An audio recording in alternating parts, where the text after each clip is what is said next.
저는 날마다 좀 특별한 일들이 날마다 있는 건 아니겠지만 그래도 일주일에 몇 번씩은 있는 것 같아요. 그래서 그때마다 가까이 계시는, 함께 하시는 하나님을 조금씩 느낍니다. 물론 사람이 사는 것이 늘 유쾌하고 좋은 일은 아닙니다. 힘들고 어려운 일이 많이 있습니다. 그러나 대부분의 사람들은 그럴 것 같아요. 이왕이면 멋있는 삶을 살고자 거대한 꿈을 꾸고자 합니다. 여러분도 인생에 대해서 그냥 대충 살다가 가는 거 원치 않잖아요. 그렇죠? 그냥 조그만 일터에서 조그만 목표를 가지고 그냥 얇고 길게 살려고 하는 게 여러분의 목표는 아닐 거 아니에요. 또 반대로 굵고 짧게 사는 것도 인생 목표도 아닐 것 같습니다. 우리의 목표는 어쨌든 간에 하나님의 영광을 위해서 이왕이면 멋있고 또 주목받는 삶을 사는 것이 아마 우리의 목표일 것 같습니다. 그래서 누구든지 우리 한 번 주어진 인생에 대해서 멋있는 삶을 사는 것을 꿈을 꾸게 됩니다. 그래서 여러분은 어릴 시절부터 인생에 대해서 아마 계획을 가진 분들이 많을 것 같아요. 우리 딸 중에서 우리 한 딸은 어릴 때부터 계획들이 참 많았어요. 뭐가 되고 싶고 그렇게 많더라고요. 저는 어릴 때 이렇게 되고 싶은 게 많지 않았었는데 우리 아이는 어릴 때부터 인생에 대해서 설계를 많이 했어요. 그래서 5살 때부터 아마 그런 것 같아요. 계속해서 난 뭐가 되고 싶다고. 근데 예전에 어린이 아이들에게 질문을 합니다. 질문을 하면은 뭐가 되고 싶냐 그러면은 남자애들은 거기다가 대통령, 장군 그렇게 되고 싶다고 말을 많이 했습니다. 물론 요즘 아이들에게 뭐가 되고 싶냐 그러면 대통령 되고 싶다는 애들은 한 명도 없을 것 같아요. 그렇죠? 있나요 아직도? 요즘 아이들의 꿈은 거의 90%가 스타가 되는 게 꿈이에요. 그중에서 연예인들, 축구선수, 박찬호와 같은 야구선수, 이런 사람들이 되는 게 꿈이에요, 애들. 그렇지만은 이 스타가 되는 것이 쉬운 게 아니잖아요. 말 그대로 하늘에 올라가야 돼요. 하늘에 올라가려면 얼마큼 어렵습니까? 이 중력의 법칙을 이기고 올라가야 돼요. 물론 간혹 가다가 여러 가지 배경과 좋은 환경 가운데 우주선을 태워가지고 올려보내는 그런 소수의 아이들도 있지만은 거의 대부분의 그런 스타들의 뒷이야기를 들어보면은 너무나 눈물겨운 그런 고생과 또 수고를 거쳐서 현재의 위치에 오른 것 같아요. 그래서 그들의 삶을 보면서 또 우리 애들의 평범한 삶을 보면서 인생이라는 것은 결코 삶이라는 것은 결코 만만치 않다는 것들을 많이 느끼곤 합니다. 그래서 요즘 애들은 미처 다 성장하기 전부터 여러 가지 의미에 의해서 힘들어하는 경우가 많이 있어요. 제가 얼마 전에 통계를 봤더니 청소년들에게 가장 큰 그런 문제가 뭔지 아십니까? 진로 문제더라고요.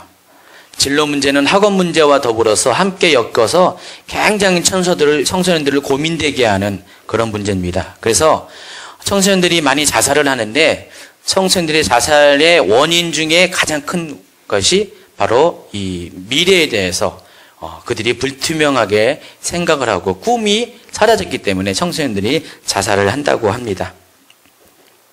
어른들도 마찬가지예요. 어른들도 나이 40만 넘으면은요, 그때부터는 불안을 느껴요. 심지어는 요즘은 30대 중반 넘어서 웬만한 사람들 직장에 취직하고 한 어느 정도 자리가 잡고 나서부터 어느 정도 초급 간부에 올라서는 그때부터 미래에 대해서 걱정을 합니다. 그 40 정도 넘으면은요, 승진이 안 되면은 옷을 벗고 나와야 되는 그런 상황들이 많이 벌어져요. 그래서 40 넘긴 직장인들은 그때부터 고민을 해요. 과연 내가 어떻게 이 직장에서 잘 버티고 살아야 될 것인지, 이 직장을 계속 다녀야 될 것인지, 아니면은 밖에 나가서 뭐라도 해야 될 것인가, 이런 거에 대한 심리적인 불안감을 많이 느낀다고 합니다. 여러분 삶이 애들도 그렇고 어른도 그렇고 아무것도 보장된 것이 없어요. 그래서 굉장히 불확실함과 불투명의 세상 가운데 우리는 살고 있습니다.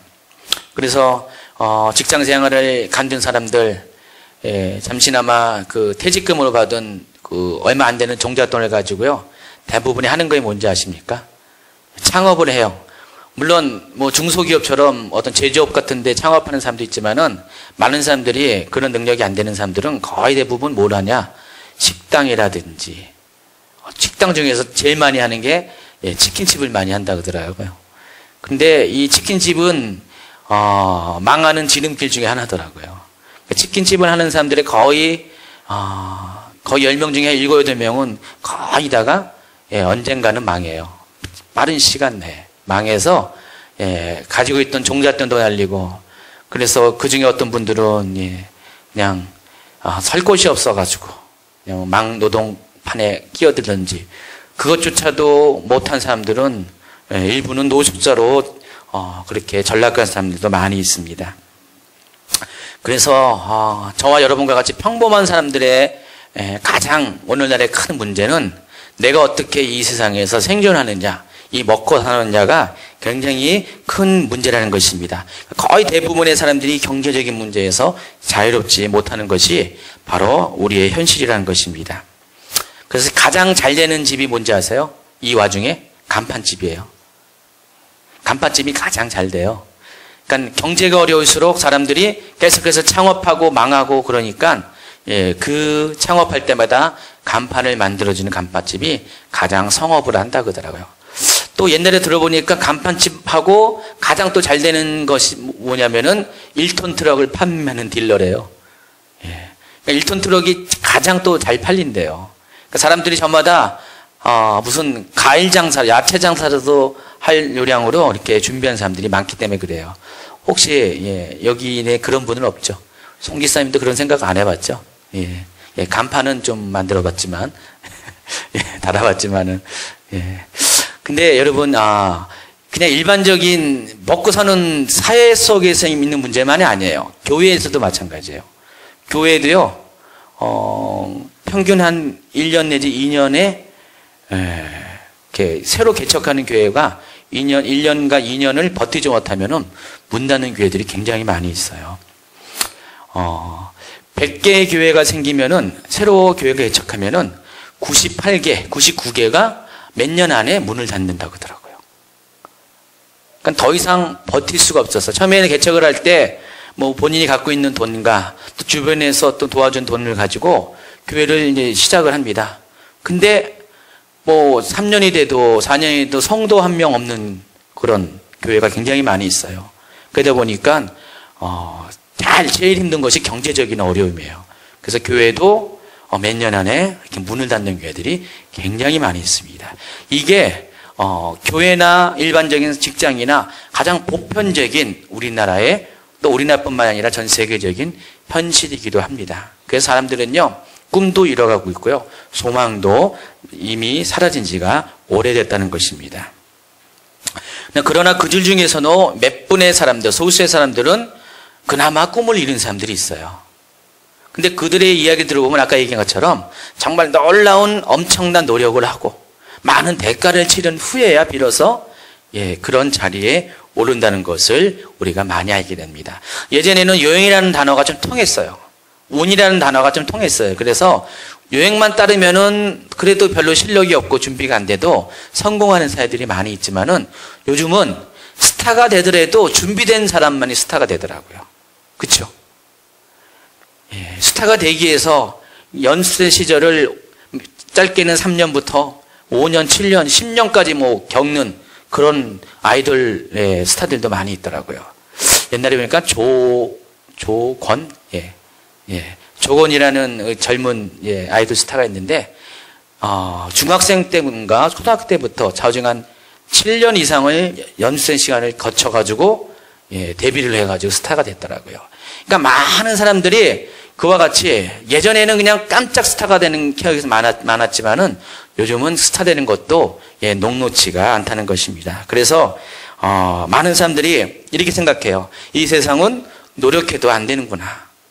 아무리 노력해도 꿈을 이룰 수 없는 세상이다라는 그런 절망감을 갖는 사람들이 많이 있다는 것입니다. 그래서 희망이라는 단어보다는 절망이라는 단어가 익숙하고요. 기대라는 단어보다는 자포자기라는 단어가 더 익숙한 세대가 오늘날의 세대라는 것입니다.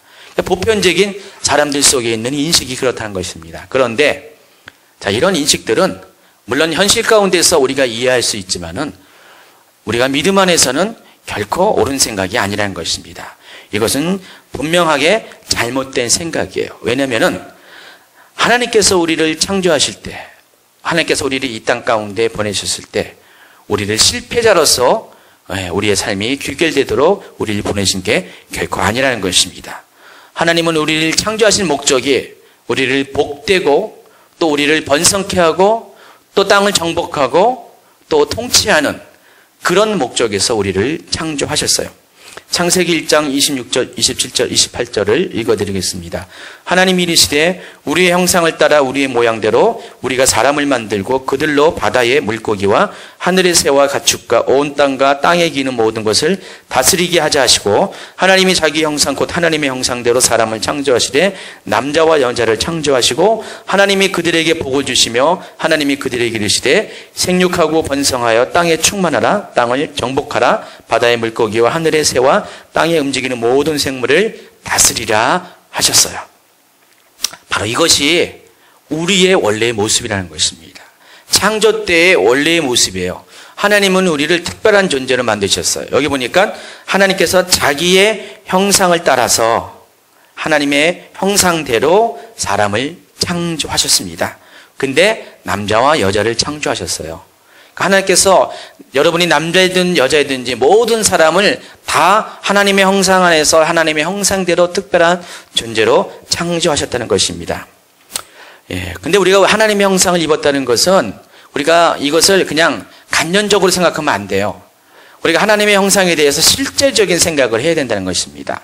하나님의 형상이라는 단어는 하나님의 그런 DNA를 의미하잖아요. 이미지를 의미하는데 이 하나님의 형상이라는 단어 속에는 하나님의 가진 모든 것들을 유전적으로 우리가 받았다는 것을 의미해요. 하나님의 성품과 하나님의 속성과 하나님의 마음은 물론이거니와 제가 강조하고 싶은 것은 하나님의 능력도 우리가 이 형상 안에서 받았다는 것입니다. 그래서 첫째 인간 아담은요, 실제적으로 이런 능력을 가진 사람이었어요. 모든 것을 하나님과 교제할 수 있는 그런 하나님의 마음을 품은 자였지만은 또 그에게 있어서 빼놓을 수 없는 것이 이 만물을 다스릴 수 있는, 통치할 수 있는, 정복할 수 있는 그런 능력을 우리에게 주셨다는 것입니다. 이것이 원래 하나님께서 우리에게 주신 것이에요. 그래서 이 하나님의 형상을 받은 사람은 세상에서 실패할 이유가 없어요. 세상에서 모든 것을 다스리는 것이 그들의 본분이기 때문에 세상 앞에 우리가 세상을 정복하고 세상을 이끌어갈 수 있는 능력이 있다는 것입니다. 그러니까 세상에 뒤처져가지고 삶에 뒤처져가지고 실패자가 되는 것이 원래 우리의 모습이 아니라는 것입니다. 그런데 이러한 우리의 모습이 오늘날 같이 실패자의 모습으로 전락한 이유는 뭡니까? 다른 것이 아닙니다. 여러분 말다시피 죄 때문에 그래요.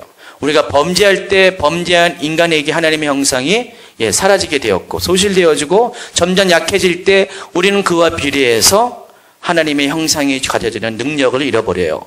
그래서 아담에게 주었던 만물을 다스리게 하는 그 능력들이 사라지게 되었습니다. 그래서 오히려 만물을 다스리기보다도 만물에게 지배당하고 만물에게 복종하는 것들이 하나님의 형상을 잃어버린 인간의 모습입니다. 그러나 하나님께서 이것을 회복하고자 우리에게 예수님을 보내주셨고 그 십자가로 말미암아 우리를 죄에서 자유하게 하시고 그 십자가의 의미는 우리로 죄로부터 구원하신 겁니다. 우리가 보통 구속이라고 하잖아요. 이 구속이라는 단어 속에는 어떤 의미가 있냐?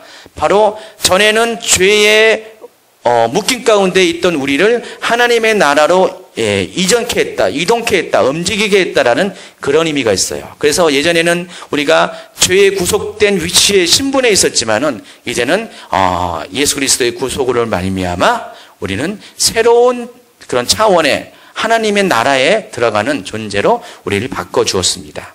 그런데 이 십자가의 은혜가 우리를 구원에 이르게 하는 능력이 되는 것은 분명하지만은 십자가의 그 은혜 안에만 있을 때에는요, 우리가 하나님이 주시는 완벽한 그런 형상의 능력을 회복할 수는 없다는 것이에요. 우리가 어떻게 하나님의 형상이 되었다고 창세기를 말하냐면은, 창세기 2장 7절에는요, 하나님이 사람을 흙으로 지으시고 하나님의 생기를 우리 안에 불어넣으실 때, 우리가 생명이 되었을 때 비로소 하나님의 형상이 된 것이에요. 그렇기 때문에 우리가 하나님의 생명인 성령을 받아야 돼요.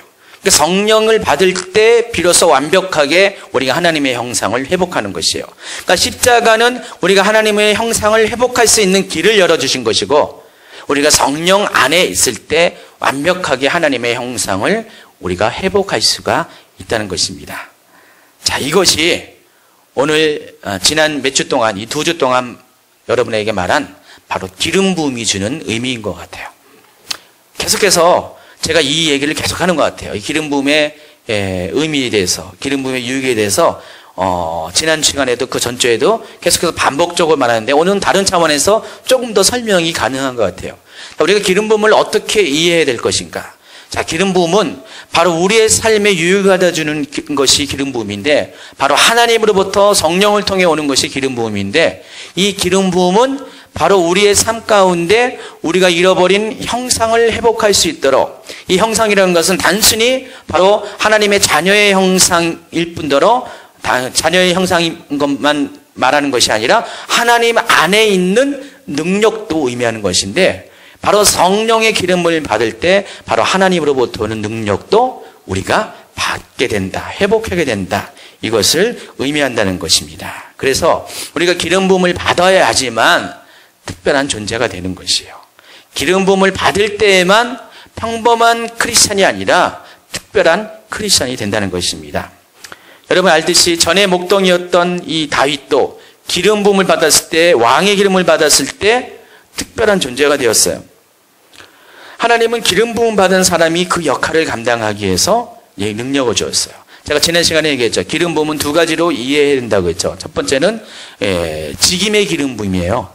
하나님께서 우리에게 기름을 부을 때 직임을 주시기 위해서 기름을 부으셔요. 그래서 왕과 선지자와 제사장 같은 특별한 하나님의 일을 감당하는 사람에게 머리에 기름을 부으셔가지고 이 사람에게 직임을 주셔요. 그리고 이 직임을 감당하기 위해서 하나님께서 또 하나의 특별한 기름을 주시는데, 그것이 성령이 주시는 성령의 은사라고 제가 고린도전서 12장 4절, 5절, 6절을 통해서 여러분에게 이미 반복해서 말씀을 드렸어요. 그래서 우리가 이 기름 부음을 받을 때 특별한 사람이 되고, 기름 부음을 또한 성령 안에서의 기름 부음을 받을 때 우리가 그 특별한 존재로서 특별한 일을 할 수 있는 능력을 받게 된다는 것입니다. 그래서 여러분이 각각의 역할에 따라서 이 기름 부음들을 받을 때 우리가 그 역할들을 감당할 수가 있다는 것입니다. 그래서 기름 부음은 하나님으로부터 나오는 성령의 능력을 말하는 것이에요. 그래서 성령은 우리에게 기름을 부어주셔서 죄의 저주와 세상을 이기는 죄의 저주로부터, 또 세상의 저주로부터 우리가 이기는 삶을 살게 해주는 능력이 된다는 것입니다. 그래서 예수님도 기름 부음을 받기 전에는 평범한 그냥 인간으로서 30년의 삶을 살았어요. 그러나 기름 부음을 받은 그 순간부터 3년 동안의 공생애를 시작을 할 수 있다는 것입니다. 예수님은 기름 부음을 받은 그 순간부터 온 갈릴리아, 온 유대를 돌아다니면서 천국 복음을 전파하시고, 또 제자들을 가르치시고, 모든 병과 모든 약한 것들을 고치시고, 귀신을 쫓아내고, 또 죽은 자도 살리시는 그런 능력을 행하는 삶을 살았다는 것입니다. 우리의 삶도 마찬가지예요. 우리도 예수님과 같이 기름 부음을 받으면은 우리도 똑같이 예수님과 같은 삶을 살 수가 있다는 것입니다. 예수님의 삶이 특별한 삶이 아니에요. 실은 예수님 삶도 기름 부음이 더해졌기 때문에 그런 특별한 삶을 살게 된다는 것입니다. 살 수 있었던 것입니다. 마찬가지로 우리도 기름 부음을 받으면은 예수님처럼 그런 삶을 살 수 있고, 또 어떤 사람들은 예수님보다 더 위대한 그런 일들을 감당할 수 있는 삶을 살 수 있다는 것입니다. 그래서 우리가 우리의 삶에 이것들을 적용하면은요, 극단적으로 궁극적으로 설명하면은 우리가 우리의 삶의 성공을 위해서, 우리의 삶의 열매를 위해서는 반드시 우리의 삶에 기름 부음이 있어야 된다는 것입니다. 이 기름 부음이 없는 사람과 있는 사람의 그런 삶의 결과는 굉장히 달라질 수밖에 없어요. 그래서 우리가 기름 부음을 가지고 무슨 일을 하게 되면은 일의 결과가 뭔가 달라도 다를 수밖에 없다는 것입니다. 여러분이 삶의 어떤 영역을 대충 하는 것이 아니라 여러분 능력으로 하는 것이 아니라 기름 부음을 구하시고 기름 부음을 받아서 한번 해보세요. 그럼 뭔가 달라지거든요. 이것이 제가 이야기를 한다고 해서 이 기름 부음이 꼭 목회자들과 사역자들에게만 해당하는 것이 아니에요. 여러분의 평범한 삶에도 이 기름 부음이 있어야 된다는 것입니다. 여러분이 직장을 다닐 때 그 직장에 맞는 기름 부음, 직업에 맞는 기름 부음을 여러분이 구하셔야 돼요. 그러니까 하나님의 사역자에게 직임에 대한 기름 부음이 있듯이 직업에 대해서도 하나님이 기름을 부어주시거든요. 그 사람이 만약에 사업을 하는 사람이면 사업하는 사람에게 사업의 기름 부음을 부어주셔야지 그것이 가능해요. 우리가 성공이 가능하다는 것입니다. 또 연예인들은 연예인들에게만한 거기에 있는 기름 부음을 받아야 돼요. 그리고 장사하고 또 여러 가지 조금만 일을 하는 사람조차도 거기에 맞는 직업에 맞는 기름 부음이 있어야 된다는 것입니다. 이 기름 부음을 우리가 보편적인 언어로 설명하면은 바로 재능을 말하는 것이에요. 하나님께서 이 재능을 부어 주셔야지만 이 재능대로 우리가 그 분야에서 성공할 수가 있다는 것입니다. 자, 어떤 사람들이 이것을 끼라고 얘기해요. 그 분야에 끼가 있어야 된다 그래요. 끼는 가장 세속적인 표현이에요. 또 약간 그보다 좋은 표현이 재능이고요. 그리고 이것을 믿음 안에서 이해하면은 기름 부음이 된다는 것입니다.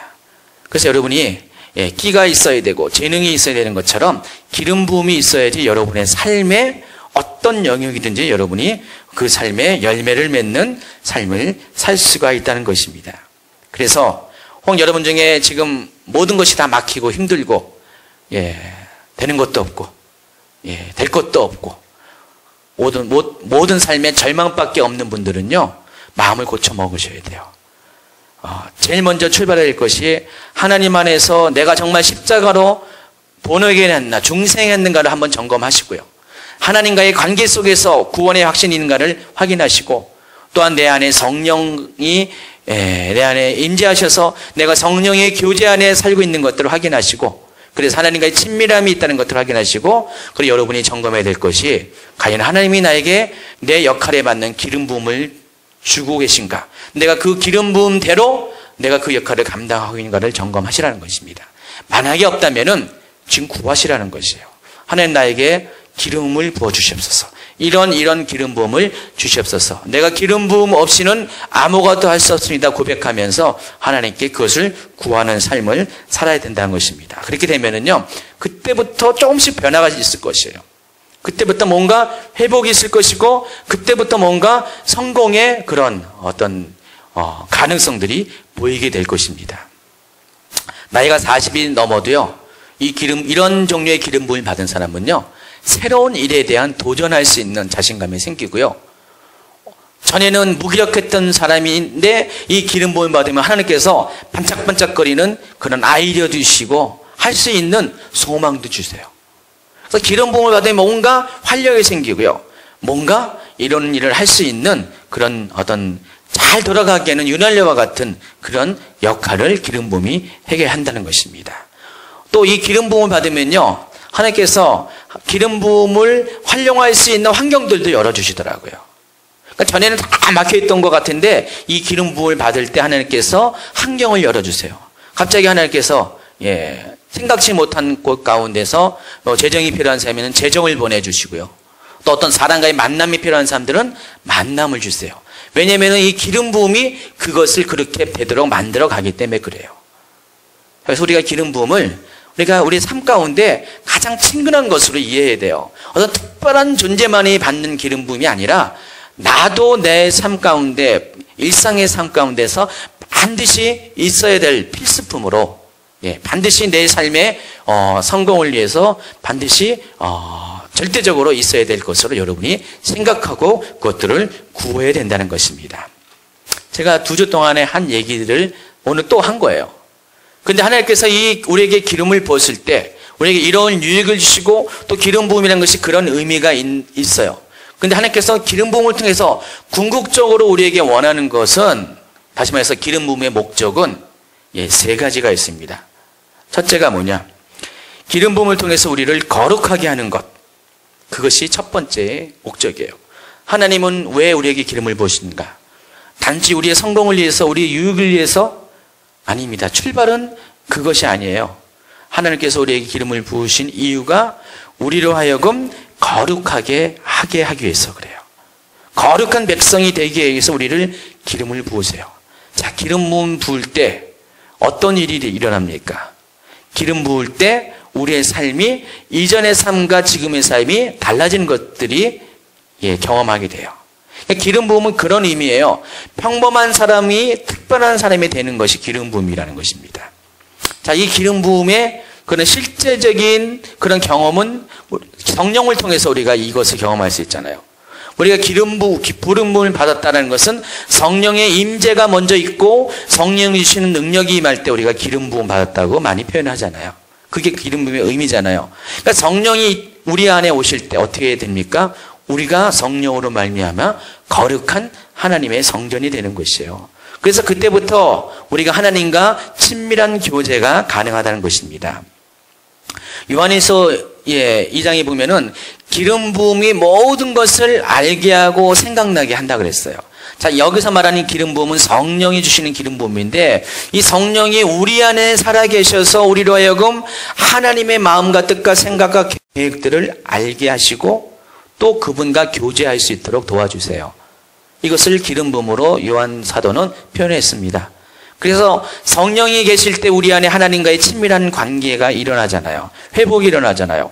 기름 부음은 바로 그런 목적 때문에 우리에게 하나님이 주신 것이에요. 하나님은 우리를 거룩하게 하기 위해서 이 기름을 부어주셨다는 것입니다. 그래서 히브리 말로 이 카도시라는 단어, 거룩하다는 단어는 것은요, 어떤 의미가 있냐면은 세상과의 분리를 의미하는 것이에요. 그러니까 우리가 기름 부음을 받았을 때 우리가 카도시가 돼요. 거룩한 자가 되는데, 그때부터 세상과 속된 것과 우리의 삶이 분리가 되는 그런 결과가 생긴다는 것입니다. 그래서 하나님 우리를 기름 부으실 때 그때부터는 우리는 더 이상 세상에 속한 자가 아니라, 물론 세상에 살고는 있지만은 세상의 지배를 받는 자가 아니라 세상을 이기는 자가 될 수 있도록 우리를 이렇게 만들어 주신다는 것입니다. 두 번째가 하나님께서 우리에게 기름 부으신 목적이 뭐냐면은 기름 부음을 통해서 권능을 받고 그리스도의 증인이 되게 하시려고 우리에게 기름을 부어주세요. 오늘 본문 누가복음 4장 18절과 19절에 보면은요, 주의 성령이 내게 임하셨으니 이는 가난한 자에게 복음을 전하게 하시려고 내게 기름을 부으시고 나를 보내사 포로된 자에게 자유를, 눈먼 자에게 다시 보게 함을 전파하며 눌린 자를 자유롭게 하고 주의 은혜를 전파하게 하려 하심이라 하였더라 그랬어요. 자, 이것을 영어 성경과 또 다른 기타 성경을 통해서 우리가 가장 알기 쉽게 정확한 그런 뜻으로 직역을 하면은, 정리하면 다음과 같아요. 주의 성령이 내 위에 임하신 이유는 기름을 부으시기 위함입니다. 그러니까 성령께서 내게 임하신 이유가 뭐라고요? 기름을 부으시기 위함이에요. 그래서 기름을 부으시는 목적은 가난한 자들에게 복음을 전하게 하심입니다.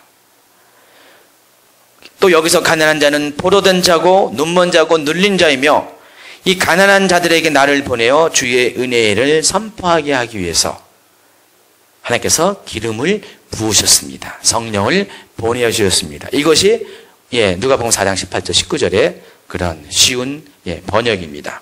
하나님께서 우리에게 보내신, 성령을 보내신 목적이 뭡니까? 다시 한번 정리하면은 기름을 부으시기 위해서. 그리고 기름 부으는 결과가 어떻게 됩니까? 그 목적이, 이유가 뭡니까? 가난한 자에게 복음을 전하기 위해서. 이 가난한 자는 포로된 자고 눈먼 자고 눌린 자고, 이 사람들에게, 가난한 자들에게 이 복음을 전함으로 인해서 그들의 일을 자유케 하는 것, 다시 보게 하는 것, 눌린 곳에서 해방케 하는 것, 이것이 결과적으로 기름 부음의 목적이 되는 것이에요. 그래서 하나님은 우리에게 기름을 부으셨을 때 하나님과의 친밀함을 회복하게 하시고, 이 친밀함을 회복한 자가 나아가서 해야 될 것이 뭐냐? 바로 가난한 자에게 복음을 전하는 것. 가난한 자들인 것은 여러분이 기름 부음 받기 이전에 여러분의 모습이에요. 세상 가운데 짓눌리고 실패자고 세상 가운데 소망을 잃어버린 아무것도 할 수 없는 꿈도 잃어버린 바로 여러분의 모습인데 바로 그러한 자들에게 기름 부음 받은 자들이 나아가서 복음을 전하라는 것입니다. 사도행전 1장 8절에도 이런 말씀이 있습니다. 오직 성령이 너희에게 임하시면 너희가 권능을 받고 예루살렘과 온 유대와 사마리아 땅끝까지 이르러 내 증인이 되리라 하시니라 그랬어요. 여기서도 성령이 너희에게 임하시면 성령이 임하시면은 결과적으로 뭐합니까? 기름이 부어진다고 했죠. 그것을 여기는 권능으로 표현을 했어요. 그러니까 성령이 너희에게 임하시면 뭐를 받는다고요? 너희가 권능을 받는다고 했습니다. 그래서 이 권능을 받은 결과 우리가 예루살렘과 온 유대와 사마리아와 땅끝까지 이르러 예수님의 증인, 복음의 증인이 된다고 말씀을 하고 있습니다. 그러니까 결과적으로 이 누가복음 4장 18절, 19절, 사도행전 1장 8절의 말씀을 통해서 우리가 분명히 알아야 될 것은 기름 부음의 목적은 뭐라고요? 바로 기름 부음을 통해서 우리에게 가난한 자들에게 나아가서 권능을 가지고 복음을 전하게 하는 것, 예수 그리스도의 증인이 되게 하는 것, 이것이 바로 기름 부음의 목적이에요. 그래서 이 기름 부음 받은 사람들은요, 세상 가운데 그냥 가는 것이 아니야. 말로만 예수 믿으라고 전하는 것이 아니라 이 기름 부음을 가지고 그들에게 권능을 행함으로 인해서 정말로 하나님이 살아계신 것을 증거하는 삶을 통해서 정말로 강력한 복음 전도의 증인이 된다는 것입니다. 여러분, 그냥 입술로만 예수 믿으라고 하는 것과 하나님께서 주신 권능을 가지고 만약에 그 사람이 병든 자가 있다면은 불신자인데 병든 자예요. 그럼 가서 복음을 전하면서 치유의 능력을 행하여 정말로 그 병이 안병이라도 치유를 받잖아요. 자, 그 사람이 어떻게 됩니까? 예수를 100% 믿을 수밖에 없어요. 이게 굉장한 능력이 되고 의미가 있는 것이에요. 어떤 사람은 예언의 은사를 가지고 나아가서요, 예언을 통해서 정말로 그 사람 속에 하나님과 자기밖에 모르는, 세상 누구도 모르는 이 마음속의 비밀한 것들 하나님이 드러내셔서 하나님께서 살아계신 것들을 드러낼 때 그 사람의 고백이 하나님이 살아계시다는 것을 인정하게 될 수밖에 없는, 자, 그게 바로 기름 부음을 가진 사람이 할 수 있는 능력이라는 것입니다. 자, 기름 부음이라는 것은 우리 삶 가운데 복음을 전할 때 반드시 필요한 것이고 복음 전도에 큰 열매를 맺을 때 반드시 없어서는 안 되는 것입니다. 자, 이것을 사도행전 1장 8절은 권능으로 표현한 것이고요. 또 마태복음 10장 1절에도 이것도 권능으로 표현했어요. 똑같이 권능으로 표현했습니다. 권능이라는 것은 뭐냐면 권세와 능력을 말하는 것이에요. 이 권세는 악한 자를 대적할 수 있는 권세를 말하는 거고, 이 능력은 그 악한 자를 쫓아낼 수 있는 실제적인 능력을 말하는 것이에요. 기름 부음이 바로 이것을 의미하는 것이에요. 이 권능을 의미하는 것이에요. 그래서 이 기름 부음을 통해서 우리는 귀신을 쫓아내고 모든 병을 고쳐내고 모든 저주로부터 사람들을 자유케 할 수 있다는 것입니다. 세 번째로 기름 부음의 목적은 기름 부음으로 우리가 선한 일을 하게 할 수 있기 때문에 그래요. 저는 이것을 가리켜서 사역을 위한 기름 부음이시라고 말합니다. 최근에 그런 국제적인 그런 동향은요, 예전에는 복음이 들어갈 수 없는 곳에 정말로 복음이 들어가면서 많은 부흥들이 일어나고 있습니다. 그 극단적인 예로 이슬람권 무슬림들에게는 불과 몇십 년 전만 해도요, 복음이 못 들어갔어요. 그렇죠? 복음이 들어갈 수 있는 환경이 절대로 안 됐습니다. 그런데 최근에는요, 수많은 이슬람권 국가의 기독교인들이 많이 증가하고 있어요. 여러분, 중동 국가 중에 대표적인 국가가 뭡니까? 사우디, 이란, 이라크, 이런 나라들 있죠. 크리스찬이 없는 것 같죠? 아닙니다. 크리스찬이 엄청 많습니다. 지하교회 교인들이. 사우디가 그 중에서 제일 작지만은 사우디에도 몇만 명이나 되는 크리스찬이 있고요. 특별히 이란이나 이라크 같은 경우는 몇십만 명, 심지어는 100만 명가량의 크리스찬이 지금 존재하고 있어요. 과거에는 상상도 못했던 일들이 지금 중동 국가에서 복음 전도가 일어나고 있습니다. 그런데 놀랍게도요, 이 복음 전도의 원인이 뭡니까? 그냥 말로만 전하는 그런 전도로 인한 결과가 아니고요. 하나님께서 기름 부으셔가지고 권능을 가진 사역자들이 그들 가운데 복음을 전파한 결과가 그런 일들이 생겨나고 있습니다. 또 하나님께서는 사역자가 아닌 하나님이 직접 나타나셔가지고 복음을 전하고 계세요. 예수님이 직접 나타나셔서 어떤 사람에게는 꿈에 나타나요. 꿈에 우리가 그림 같은 데서 보는 흰옷 입은 거룩한 자가 나타나서 교회를 다니라고 막 얘기를 하고요. 막 그래요. 나중에 알고 보니까 그 사람이 예수님이었어요. 또 실제적으로 환상 가운데 하나님이, 전에는 환상도 전혀 못 보는 사람이 오늘 갑자기 환상을 통해서, 그리고 하나님이 사역자를 통해서 막 병든 것을 고쳐주고요. 막 기적을 행하니까, 죽은 자도 막 살려내니까, 사람이 기도할 때 죽은 자들 되니까 그들이 예수를 안 믿을 수가 없다는 것입니다. 그러다 보니까 중동 국가에 지금 놀라운 부흥이 일어나고 있습니다. 특별히 북아프리카 같은 경우는 1년에 약 600만 명이 예수께로 돌아온다고 하고 있습니다. 이런 600만 명이라는 숫자가 대단한 숫자입니다. 이스라엘 인구가 700만 명인데 한 나라가 1년에 예수께로 돌아오는, 중동 국가만 예수를 전하기 힘들었습니까? 아니죠. 이스라엘도 마찬가지예요. 이스라엘도 불과 20년, 30년만 해도 크리스찬들이 손꼽을 정도였어요. 근데 지금 이스라엘도 지금 한 2만 명, 3만 명 되죠. 계속적으로 그 증가세가 굉장히 놀랍게 빠르게 진행되고 있습니다. 이스라엘도 역시 마찬가지예요. 그들이 복음을 접한 그런 경로들을 리서치해 보니까 다 비슷한 이유였어요. 예수님께서 직접 나타나거나 하나님이 놀라운 능력으로 그들에게 복음을 전파를 하고 계세요. 이것을 우리가 지금까지 논의했던 걸로 우리가 들어왔던 것들을 얘기하면 바로 이것이 바로 기름 부음이라는 것이에요. 바로 기름 부음의 결과 이런 일이 일어난다는 것이에요. 하나님께서 직접적으로 임하시고 또 하나님께서 그런 기름 부음을 풀어주시고 기름 부음을 가진 사역자를 통해서 하나님께서 이 일들을 행하고 계신다는 것입니다. 그렇기 때문에 이 기름 부음이라는 것은요, 지금 이 시대에 강력한 복음 전파에 있어서 반드시 필요한 것이에요. 우리 전도사님도 이제 올해 학교를 졸업하시면은 불과 1, 2년 내에 아마 어느 나라든지 이제 떠나실 거잖아요. 떠나실 텐데 전사님들 느끼시고 이미 느꼈을 거예요. 바로 과거와 달리 지금은 복음을 전하되 십자가의 그런 복음을 전하면서 반드시 우리가 같이 전해야 될 것이 바로 성령의 기름 부음을 전해야 돼요. 그러니까 성령의 기름 부음을 전하냐 전하지 않느냐는 굉장한 차이가 있고요. 내가 이 사역하는 것도 차이가 있거니와 내가 복음을 전한 그 사람들이 믿음을 지키는 데에도요, 이 기름 부음이 있어야 돼요.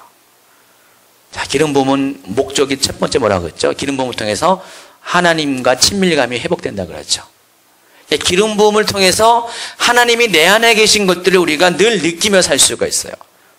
그러니까 내가 복음을 전한 그 사람도 기름 부음이 있어야지만은 하나님을 느끼고 하나님과 교제가 가능하고 그의 삶 가운데서 계속적인 어떤 기적과 능력들이 나타나기 때문에 그들의 믿음과 신앙을 지킬 수가 있다는 것입니다. 그래서 이 기름 부음은 하나님께서 마지막 때에 이 시대에 하나님의 복음 전도를 위해서 우리에게 허락하신 하나님의 특별한 은총이고 능력이 된다는 것입니다. 하나님은 초대교회 때 이 강력한 기름 부음을 허락하셨고요. 그리고 지금 늦은 빛 시대에 이르는 바로 이 시대에 또다시 하나님께서 요엘이 예언한 그 여호와의 날에 주시는 그 축복들, 이 기름 부음의 축복들을 지금도 허락을 하고 있다는 것입니다. 그렇기 때문에 우리가 이 기름 부음을 사모하고 받아야 되고 또 누려야 되고 이 기름 부음 안에서 여러분이 사역을 해야 된다는 것입니다. 다시 이제 원래의 말씀으로 돌아가서 오늘 말씀을 마칠 것입니다. 자, 기름 부음이라는 것은 우리의 삶의 실패를 변해서 성공을 가져오게 하는 것입니다. 우리가 그동안은 안 된다고 생각했던 모든 것들을 가능케 하는 것이 바로 기름 부음입니다. 여러분이 기름 부음을 받을 때는요, 여러분의 삶이 분명히 달라져요. 오늘 아까 찬양 가운데서도 기름 부음을 받은 예수. 자, 예수님도 기름 부음을 받을 때 복음을 전하는 특별한 일들을 감당하셨어요. 그가 기름 부음을 받기 전에 30년의 삶은 평범한 인생이었어요. 그러나 기름 부음을 받은 3년의 삶은 정말 놀라운 삶을 살았습니다. 예수님의 제자들도 마찬가지입니다. 기름 부음이 없었을 때 그들은 배신자였고요, 나약한 사람이었어요. 그러나 오순절날 성령을 통해서 기름 부음을 받았을 때 그들의 삶은 대단한 삶을 살았습니다. 그 모든 사도들의 삶이 바로 기름 부음의 소중함을 우리에게 증거하고 있고요. 그리고 현재 많은 사람들, 특별히 사역자들의 삶에도 기름 부음이 있고 없는 자가 굉장히 다르다는 것입니다. 멀리 갈 것도 없어요. 우리 교회 안에서도 마찬가지예요. 목회자인 저와 최원양 목사님, 또 서지현 목사님, 기름 부음이 만약에 전혀 없는 사역을 하면은요, 여러분이 과연 이 주임절 교회에 있어야 될 이유와 목적을 찾으려는지, 아마 기름 부음이 떠나면은 여러분도 떠날 수밖에 없을 것입니다. 그러니까 우리 교회가 주임절 교회가 되게 하는 것도 기름 부음이라는 것입니다. 여러분의 삶의 모든 영역도 마찬가지예요. 여러분이 그냥 평범한 삶을 살 수도 있어요. 가늘고 길게 살 수 있어요. 그러나 무능력하고 힘들고 어렵고 맨날 하늘만 원망하고 맨날 불평불만만 쏟아내는 삶을 살 수도 있어요. 그건 아닙니다. 기름 부음을 가지면은요, 받으면은 여러분의 삶이 진짜 짧고 굵고 긴 게 아니라 얇고 긴 게 아니라 굵고 긴 삶. 하나님 안에서 정말로 기름 부음이 존재하는 한 최고의 인생을 살 수가 있다는 것입니다. 기름 부음을 구하시면요, 하나님께서 영적인 능력뿐만 아니라 혼적인 능력을 주시고요, 우리의 지식적인 모든 것들을 더 활성화시키고요, 그리고 또 여러분의 육체 안에서도 여러 가지로 강한 사람이 될 수 있도록 여러분을 바꿔주신다는 것입니다. 일단 기름 부음을 받으면은요, 하나님이 거하는 성전이 되기 때문에, 하나님과 함께 때문에 우리 속에 있는 불순물들이 다 없어지게 돼 있어요. 우리 속에 있는 약함들이 다 떠나가게 돼 있습니다. 그것이 우리 속에 있는 질병이라면은요, 신체적인 결함이라면은 이 기름 부음 안에서 그것들이 다 회복이 될 수가 있다는 것입니다. 이렇게 얘기 들어보면 기름 부음이 만병통치약 같죠. 근데 실은 만병통치약입니다. 자, 기름 부음이 우리의 삶을 완전히 변화시키는 그런 삶으로 만들어 간다는 것입니다. 그다음에 여러분, 기름 부음을 사모하시기 바랍니다. 오늘 말한 이 세 가지의 기름 부음의 목적, 하나님과의 친밀감을 회복하고 또 하나님의 복음의 증인이 되게 하고 여러분을 멋진 사역자, 선한 일을 하게 하는, 하나님의 일을 하게 하는 그 사역자가 되게 하는 것, 바로 기름 부음이 바로 원인이 되고 모든 그런 필요가 된다는 것을 여러분 기억하시고 기름 부음을 계속해서 사모하시기 바랍니다. 다음 주에는 우리가 어떻게 기름 부음을 받을 것인가에 대한 구체적인 이야기를 다룰 것입니다. 그동안 일주일 동안 여러분이 한가운데 기도하시면서 하나님, 나에게도 하나님 기름 부음이 필요합니다. 하나님, 나는 기름 부음이 없이는 아무것도 할 수 없는 존재입니다. 여러분 하나님께 간구하면서 나오기 바랍니다.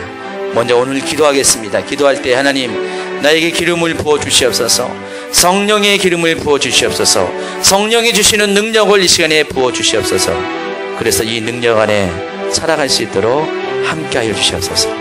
내게는 하나님의 도움이 필요합니다. 하나님의 함께 하심이 필요합니다. 하나님으로부터 나오는 능력이 필요합니다. 하나님, 나의 삶에 실패한 것들을 변화시켜 주시옵소서.